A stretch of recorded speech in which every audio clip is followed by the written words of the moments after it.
En cuanto a la intermediación Sí, que vos trabajás entre el jugador y los clubes, sí, muchas veces ahí no se llega o sea, el deseo del jugador no es el mismo que el deseo del club. sí.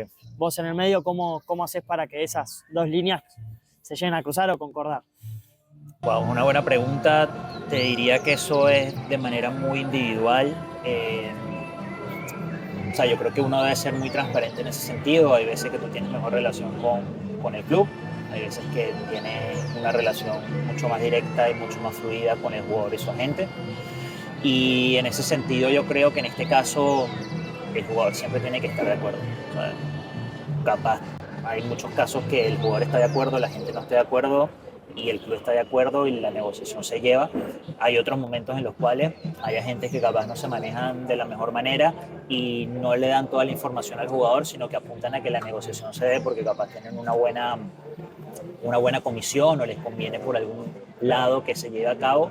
Y yo creo que eso es súper contraproducente porque nosotros como, y te voy a hablar mucho a nivel personal, apunto mucho a lo que, a lo que son los procesos y sobre todo mirar un poco más allá.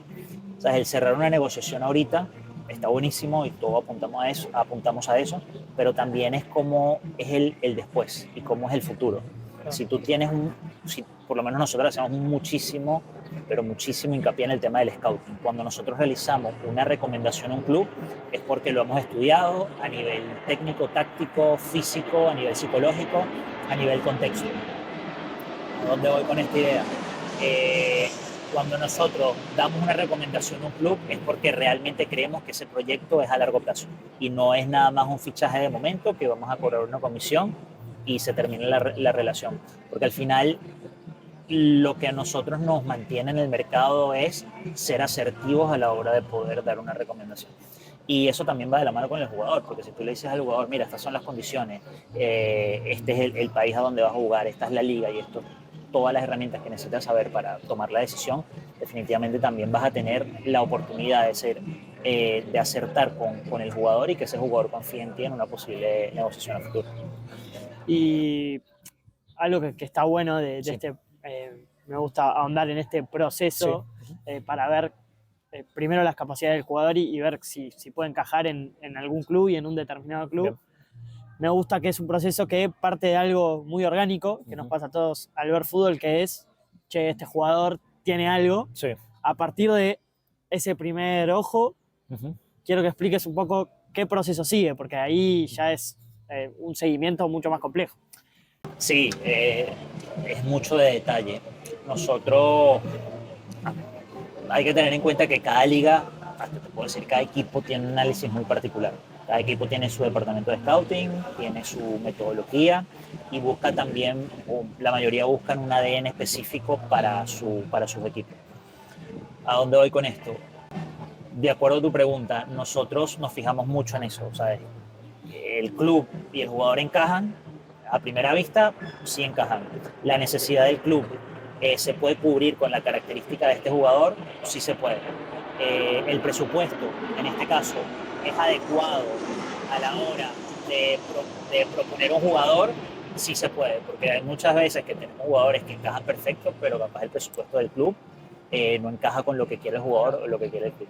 Entonces, en ese sentido, es más o menos ver cómo ese parámetro inicialmente y después ver muchos partidos del jugador. Porque, y tratar de verlo en diferentes contextos. Por lo menos en Venezuela nos pasa mucho de que para nosotros es un parámetro de cómo ese jugador compite en una competición internacional. Sabemos que capaz en el torneo local es un nivel un poco más bajo, pero ya a nivel local tú ves, ah, bueno, este jugador tiene capacidades de, como está compitiendo en Sudamericana o en Libertadores y lo está haciendo bien, de ir a una liga con un ritmo más alto, con un que exige un estado físico mucho más importante.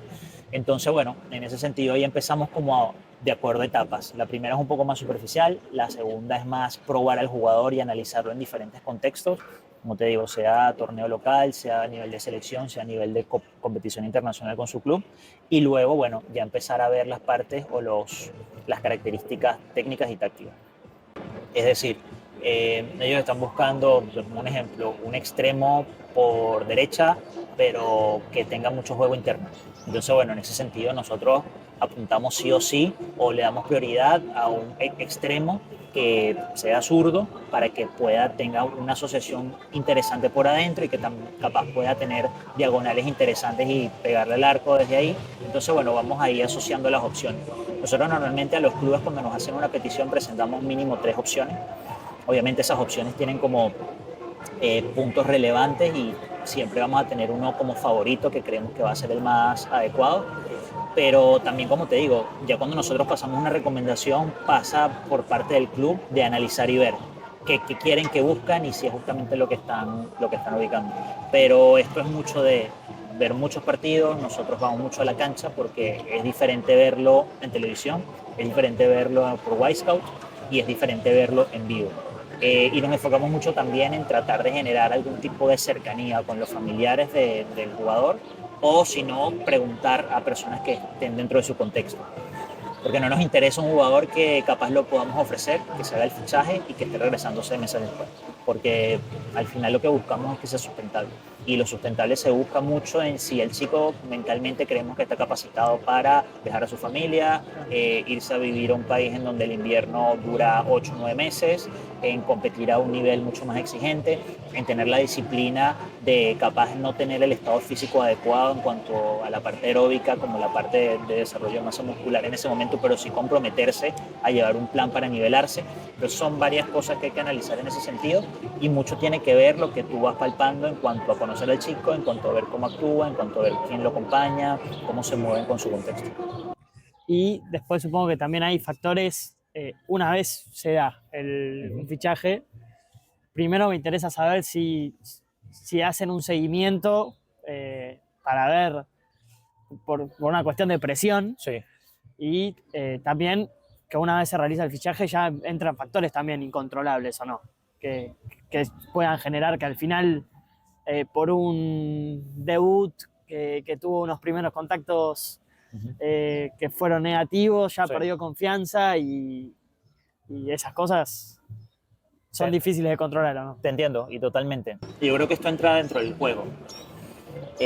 Nosotros hemos tenido recomendaciones y hemos estado en transferencias que creemos que el chico le va a ir excelente y no sucede, pero yo siento que eso también va en cuanto a la capacidad del departamento de scouting del club y qué tanta experiencia haya, porque se sabe que cualquier jugador en el cual un club invierta dinero para llevárselo, puede pasar diferentes factores que ese fichaje no genere los resultados que ellos están buscando. Volvemos al mismo punto, son muchas veces chicos muy jóvenes, todos somos seres humanos y la adaptación, el contexto, el momento, capaz hay cosas que al club, a nosotros, hasta la familia se le va de las manos. O sea, un chico que capaz se deprime por una ruptura con su pareja y no sabe cómo manejarlo. Y eso siempre va a influir en el campo. Nosotros tenemos muy en cuenta en este caso que eso puede pasar y ya también lo vemos como el nivel de madurez del departamento y del club, de cómo ellos lo evalúan. O sea, esto no es cuestión de señalar quién tuvo la culpa. Cuando tú hiciste una evaluación, tú estuviste de acuerdo en llevar ese jugador, nosotros hicimos una recomendación, hicimos un informe, hicimos todo lo que tiene que hacerse como intermediación para que esto se genere y bueno, todo puede pasar, pero sí, obviamente, y creo que no va a ser ni la primera ni la última vez que esto va a seguir sucediendo porque son seres humanos los que están detrás de la pelota y que bueno, juegan en equipo también, tema de adaptación al plantel, idiomas, muchas cosas.